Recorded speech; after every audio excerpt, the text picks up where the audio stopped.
ओम शांति। 14 मई 2025 के ईश्वरीय महावाक्य। पहले सुनते हैं मुरली के मुख्य पॉइंट्स। बाबा ने कहा, तुम्हारा कमांडर एक ही है जो तुम बच्चों को कांटों से फूल बनाते हैं। वह पतित पावन भी है, खिवैया भी है और बागवान भी। बाप आए ही हैं तुम्हारा पुरुषार्थ कराने। यह लास्ट चांस है, अब देरी नहीं करनी। मौत सामने खड़ी है, उससे पहले याद की यात्रा करो। बाबा ने कहा, हर एक को अपना चार्ट रखना चाहिए कि आज मैंने सारे दिन में क्या क्या किया। झरमुई झगमुई में अपना टाइम वेस्ट मत करो।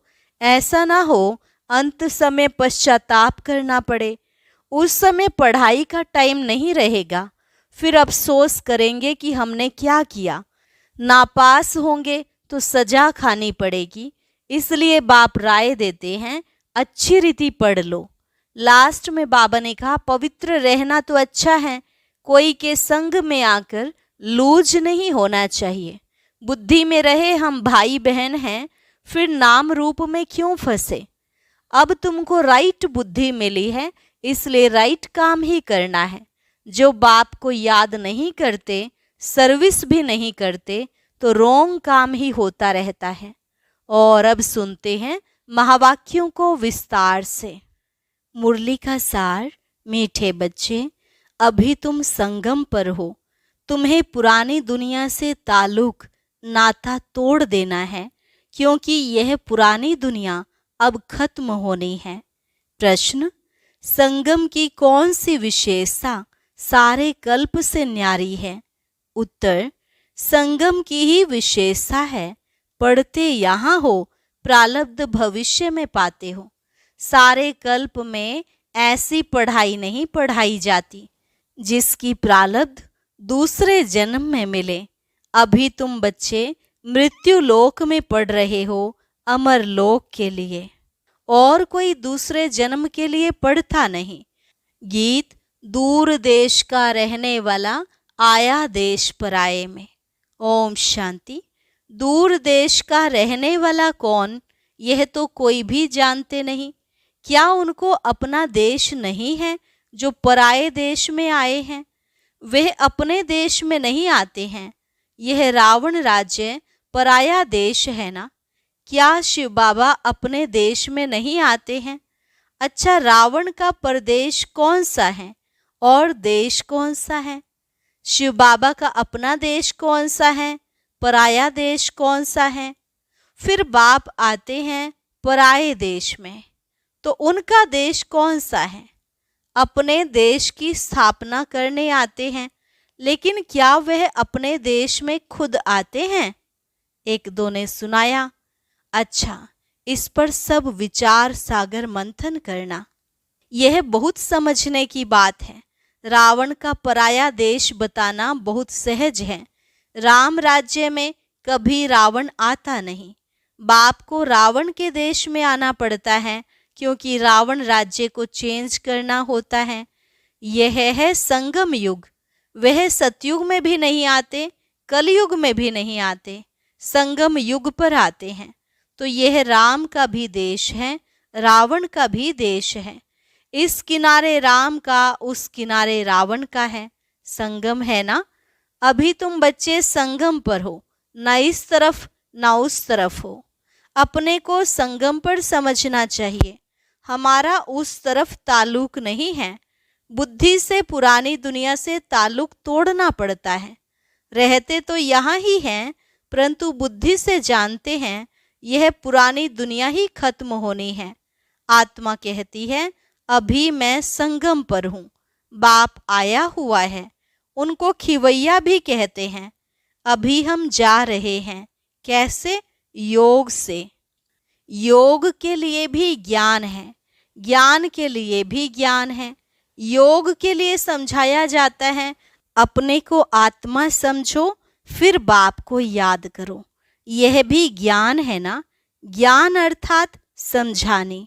बाप मत देने आए हैं, कहते हैं अपने को आत्मा समझो। आत्मा ही 84 जन्म लेती है।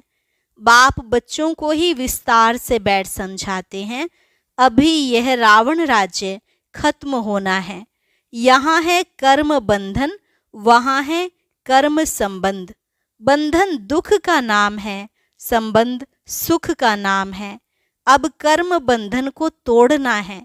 बुद्धि में है, हम इस समय ब्राह्मण संबंध में हैं, फिर दैवी संबंध में जाएंगे।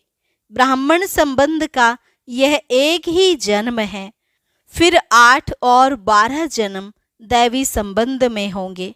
यह ज्ञान बुद्धि में है, इसलिए कलयुगी छीछी कर्म बंधन से जैसे ग्लानि आती है, इस दुनिया के कर्म बंधन में अभी रहना नहीं है। बुद्धि मिलती है, यह सब है आसुरी कर्म बंधन। हम भी गुप्त एक यात्रा पर हैं, यह बाप ने यात्रा सिखलाई है। फिर इस कर्म बंधन से न्यारे हो हम कर्मातीत हो जाएंगे। यह कर्म बंधन अब टूटना ही है। हम बाप को याद करते हैं कि पवित्र बन, चक्र को समझ, चक्रवर्ती राजा बने। पढ़ रहे हैं, फिर उनका एम ऑब्जेक्ट प्रारब्ध भी चाहिए ना। तुम जानते हो, हमको पढ़ाने वाला बेहद का बाप है। बेहद के बाप ने हमको 5000 वर्ष पहले पढ़ाया था। यह ड्रामा है ना।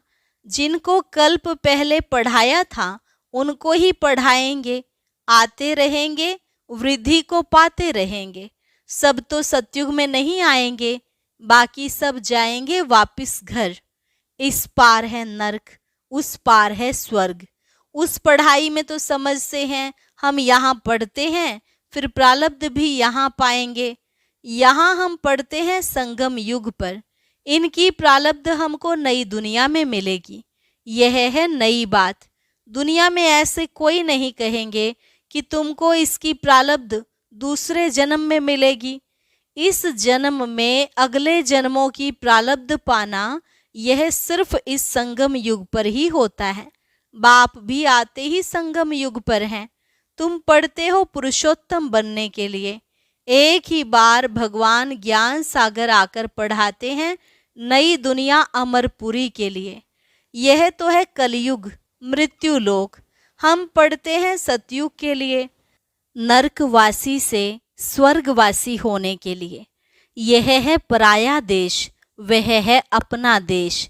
उस अपने देश में बाप को आने की दरकार नहीं है। वह देश बच्चों के लिए ही है। वहाँ सतयुग में रावण का आना नहीं होता है, रावण गुम हो जाता है।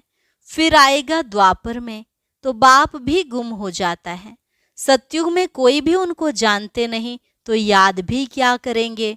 सुख की प्रारब्ध पूरी होती है तो फिर रावण राज्य शुरू होता है। इनको पराया देश कहा जाता है। अभी तुम समझते हो हम संगम युग पर हैं। हमको रास्ता दिखलाने वाला बाप मिला है। बाकी सब धक्के खाते रहते हैं। जो बहुत थके हुए होंगे, जिन्होंने कल्प पहले रास्ता लिया होगा, वह आते रहेंगे। तुम पंडे सबको रास्ता बताते हो। यह है रूहानी यात्रा का रास्ता। सीधे चले जाएंगे सुख धाम। तुम पंडे पांडव संप्रदाय हो। पांडव राज्य नहीं करेंगे। राज्य न पांडवों को न कौरवों को है। दोनों को ताज नहीं है। भक्ति मार्ग में दोनों को ताज दे दिया है। अगर दें भी तो कौरवों को लाइट का ताज नहीं देंगे। पांडवों को भी लाइट नहीं दे सकते क्योंकि पुरुषार्थी हैं। चलते चलते गिर पड़ते हैं, तब किसको देवें? इसलिए ये सब निशानी विष्णु को दी है क्योंकि वह पवित्र है। सतयुग में सब पवित्र संपूर्ण निर्विकारी होते हैं। पवित्रता की लाइट का ताज है। इस समय तो कोई पवित्र नहीं है। सन्यासी लोग कहलाते हैं कि हम पवित्र हैं, परंतु दुनिया तो पवित्र नहीं है ना। जन्म फिर भी विकारी दुनिया में ही लेते हैं। यह है रावण की पतितपुरी। पावन राज्य सतयुग नई दुनिया को कहा जाता है। अब तुम बच्चों को बाप बागवान कांटों से फूल बनाते हैं। वह पतित पावन भी है, खिवैया भी है, बागवान भी है। बागवान आए हैं कांटों के जंगल में। तुम्हारा कमांडर तो एक ही है। यादवों का कमांडर चीफ शंकर को कहें, यूं तो वे कोई विनाश कराते नहीं हैं, जब समय होता है तो लड़ाई लगती है। कहते हैं शंकर की प्रेरणा से मुसलादी बनते हैं। ये सब कहानियां बैठ बनाई हैं। पुरानी दुनिया खत्म तो जरूर होनी है। मकान पुराना होता है तो गिर पड़ता है, मनुष्य मर जाते हैं। यह भी पुरानी दुनिया खत्म होनी है। यह सब दबकर मर जाएंगे, कोई डूब मरेंगे, कोई शोक में मरेंगे। बोम शादी की जहरीली वायु भी मार डालेगी। बच्चों की बुद्धि में है कि अभी विनाश होना ही है, हम उस पार जा रहे हैं। कलयुग पूरा हो, सतयुग की स्थापना जरूर होनी है, फिर आधा कल्प लड़ाई होती ही नहीं। अभी बाप आए हैं पुरुषार्थ कराने, यह लास्ट चांस है। देरी की तो फिर अचानक ही मर जाएंगे, मौत सामने खड़ा है। अचानक बैठे बैठे मनुष्य मर जाते हैं। मरने के पहले तो याद की यात्रा करो।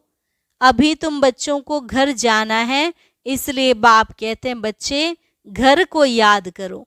इसमें अंतमति सो गति हो जाएगी, घर चले जाएंगे। परंतु सिर्फ घर को याद करेंगे तो पाप विनाश नहीं होंगे। बाप को याद करेंगे तो पाप विनाश हो और तुम अपने घर चले जाएंगे।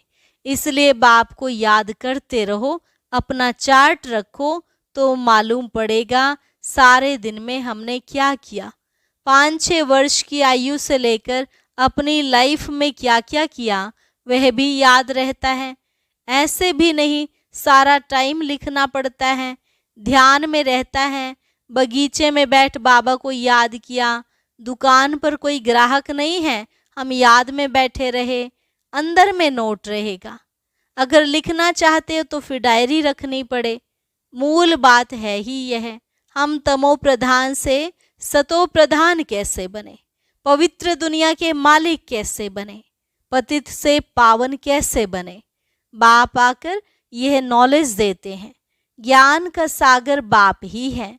तुम अभी कहते हो बाबा हम आपके हैं, सदैव आपके ही हैं, सिर्फ भूल कर देह अभिमानी हो गए हैं।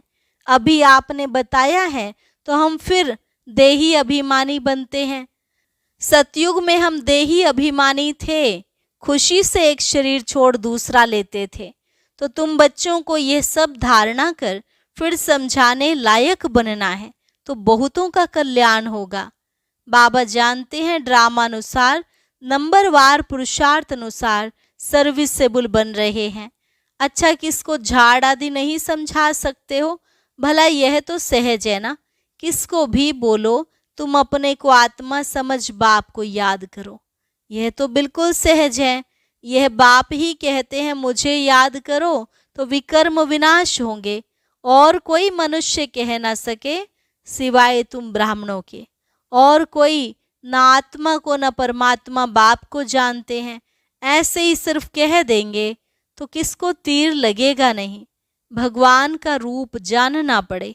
ये सब नाटक के एक्टर्स हैं। हर एक आत्मा शरीर के साथ एक्ट करती है। एक शरीर छोड़ दूसरा ले फिर पार्ट बजाती है। वह एक्टर्स कपड़े बदली कर भिन्न भिन्न पार्ट बजाते हैं, तुम फिर शरीर बदलते हो। वो कोई मेल व फीमेल की ड्रेस पहनेंगे अल्पकाल के लिए, यहाँ मेल का चोला लिया तो सारी आयु मेल ही रहेंगे। वह हद के ड्रामा, यह है बेहद का। पहली पहली मुख्य बात है, बाप कहते हैं मुझे याद करो।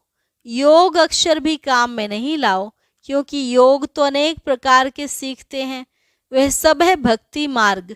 अब बाप कहते हैं मुझे याद करो और घर को याद करो, तो तुम घर में चले जाएंगे। शिव बाबा इनमें आकर शिक्षा देते हैं। बाप को याद करते करते तुम पावन बन जाएंगे, फिर पवित्र आत्मा उड़ जाएगी। जितना जितना याद किया होगा, सर्विस की होगी, उतना वह ऊंच पद पाएंगे। याद में ही बहुत विघ्न पड़ते हैं। पावन नहीं बनेंगे तो फिर धर्मराजपुरी में भी सजाएं खानी पड़ेंगी, इज्जत भी जाएगी, पद भी भ्रष्ट होगा। पिछाड़ी में सब साक्षात्कार होंगे परंतु कुछ कर नहीं सकेंगे। साक्षात्कार कराएंगे, तुमको इतना समय समझाया फिर भी याद नहीं किया, पाप रह गया, अब खाओ सजा। उस समय पढ़ाई का टाइम नहीं रहता, अफसोस करेंगे हमने क्या किया, नाहक टाइम गंवाया, परंतु सजा तो खानी पड़े, कुछ हो थोड़े ही सकेगा। नापास हुए तो हुए, फिर पढ़ने की बात नहीं। उस पढ़ाई में तो नापास हो फिर पढ़ते हैं, यह तो पढ़ाई ही पूरी हो जाएगी। अंत समय में पश्चाताप न करना पड़े, उसके लिए बाप राय देते हैं, बच्चे अच्छी रीति पढ़ लो, झरमुई झगमुई में अपना टाइम वेस्ट मत करो, नहीं तो बहुत पछताना पड़ेगा।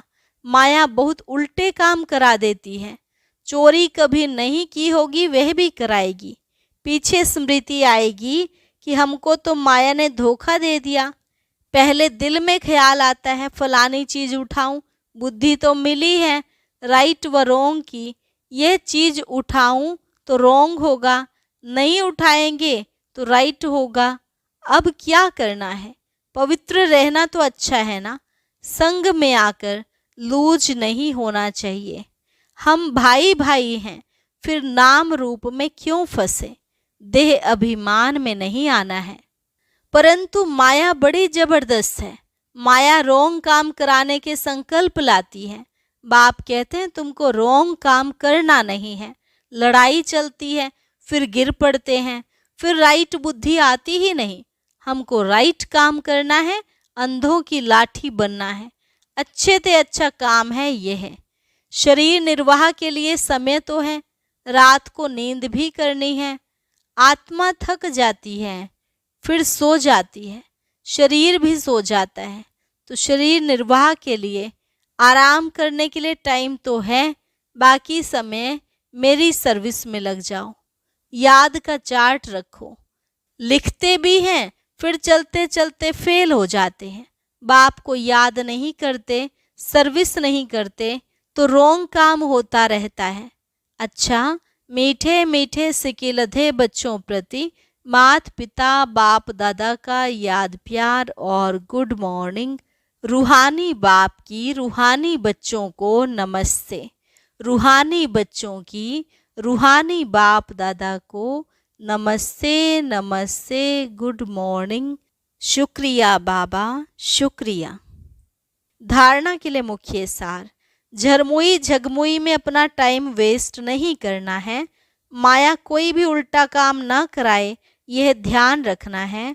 संग दोष में आकर कभी लूज नहीं होना है, देह अभिमान में आकर किसी के नाम रूप में नहीं फंसना है।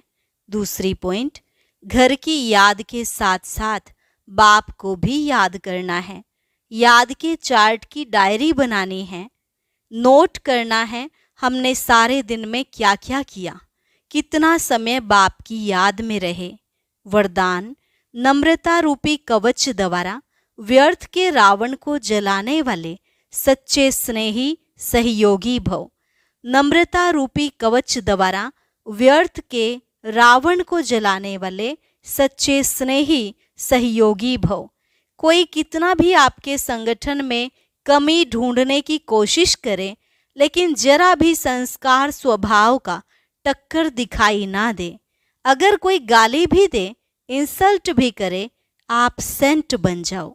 अगर कोई रोंग भी करता तो आप राइट रहो। कोई टक्कर लेता है तो भी आप उसे स्नेह का पानी दो। यह क्यों, ऐसा क्यों, यह संकल्प करके आग पर तेल नहीं डालो। नम्रता का कवच पहन कर रहो। जहाँ नम्रता होगी वहाँ स्नेह और सहयोग भी अवश्य होगा। स्लोगन, मेरेपन की अनेक हद की भावनाएं एक मेरे बाबा में समा दो। मेरेपन की अनेक हद की भावनाएं एक मेरे बाबा में समा दो। अच्छा, ओम शांति। अब आज का अव्यक्त इशारा और ज्ञान मोती भी अवश्य सुने।